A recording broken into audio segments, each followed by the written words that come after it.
C'est le lancement des travaux d'élaboration du programme de réforme de l'État et de modernisation de l'administration publique en République de Guinée. Ce processus de transformation de l'appareil étatique mobilise membres du gouvernement, anciens premiers ministres, conseillers du président de la République, collectifs des anciens hauts cadres, partenaires au développement, experts nationaux et internationaux.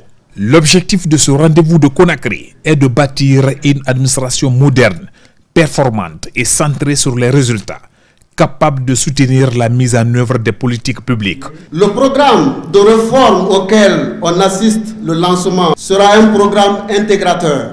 Il va capitaliser les forces et faiblesses de notre administration publique, prendre en compte les opportunités qui s'offrent à notre pays dans le cadre de la vision Simandou 2040. La modernisation de notre administration est essentielle pour mettre en œuvre le programme Simandou 2040, pierre angulaire du développement économique de notre nation. La modernisation de l'administration publique devra permettre de rendre plus efficace, plus accessible et plus transparente. Elle implique une simplification des procédures, une meilleure gestion des ressources humaines et financières et l'intégration du numérique dans les services publics. Pour une meilleure amélioration de l'accès aux services publics, les experts recrutés à cet effet dressent déjà un état des lieux de l'administration publique guinéenne. Les principales préoccupations soulevées par notre collectif d'anciens hauts fonctionnaires. Le premier point, c'est la multiplication des structures et chevauchement des compétences. Le sureffectif des structures centrales, deuxième constat.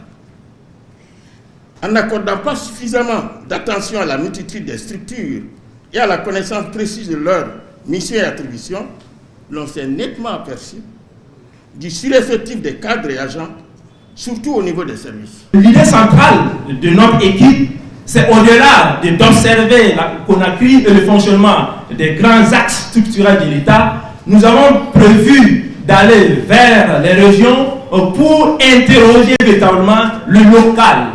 Parce que, quoi qu'on dise, le développement, il est localisé.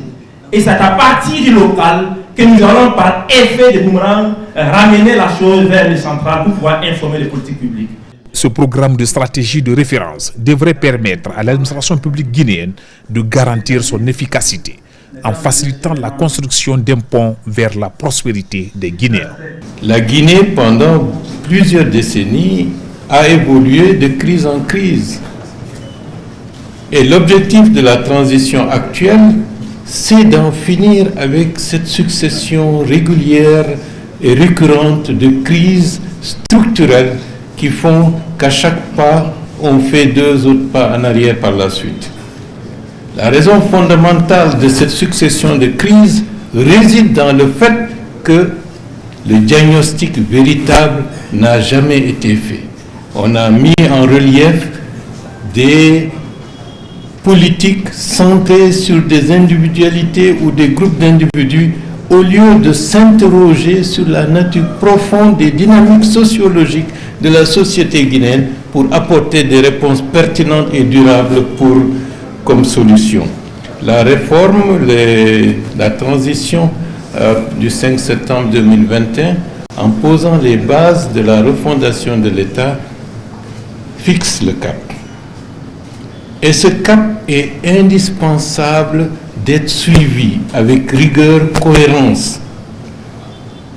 La Guinée, de l'indépendance à la période des années 2000, est dans un cycle politique qui est fini d'aller dans un processus en capacité de se renouveler.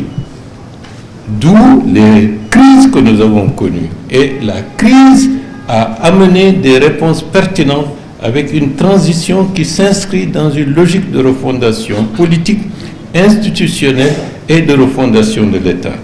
Au cours de ces 3 jours, les participants regroupés pour la circonstance tenteront d'analyser des enjeux susceptibles d'influencer le mécanisme de modernisation de l'administration publique de notre pays.